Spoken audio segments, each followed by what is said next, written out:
Hello, I'm Judy, and I'm going to show you how to make a pom-pom today using your fingers as a guide instead of the two discs that you may have used or seen in other videos. They make great pom-poms.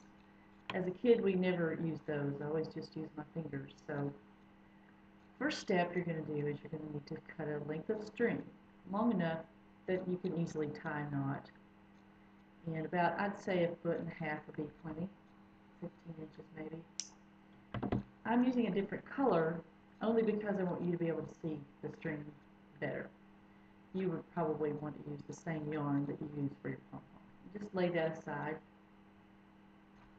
For the pom-pom that I'm using, that I'm making today, which is this size right here, you'll need about 7 yards of worsted size yarn. Worsted is just a size of yarn, and it's the most common.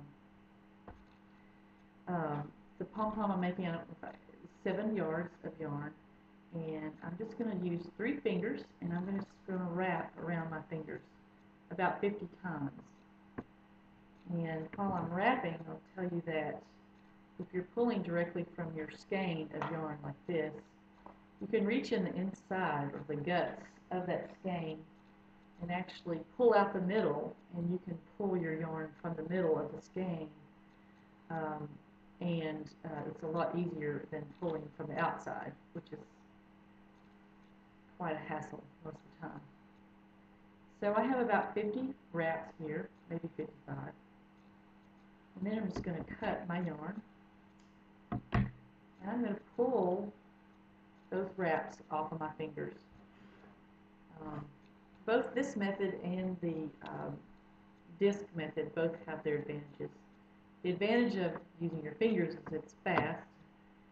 You're limited, though, by the size of your hand, and but both have their advantages. You can take the length of yarn that you cut a while ago and lay that out. Then you're just going to put your wraps perpendicular to your string, and you're going to cinch up the middle or the waist of your pom-pom and tie a knot. You're going to pull it tightly as you can without breaking your yarn, which I have done several times. And then you're going to tie it again to make a knot, or a granny knot. It's important to get it as tight as you can. It just makes a better, prettier pom-pom. It's actually Pom Pom, P-O-N-P-O-M, but everybody says Pom Pom.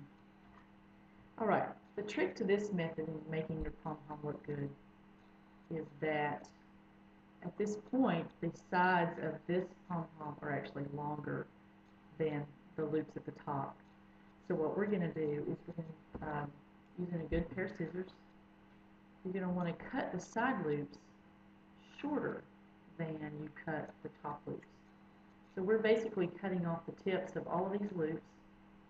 Along the sides, we're going to cut longer ones, and then we're going to cut shorter tips at the top. We're going to go back to cutting longer tips at the side. Then we're going to turn it upside down and do the same thing on this side. Just going to cut off the longer loops, cut them off longer, or make the loops shorter at the sides, cutting less at the top. And the effect will give you a nice round pom-pom. You'll want to cut any straggler ones. Make sure that all the loops are cut. I've got a couple here that didn't get cut, so I'm just going to cut those and then trim them. And then you're going to fluff your pom-pom. Trim it some more if you need.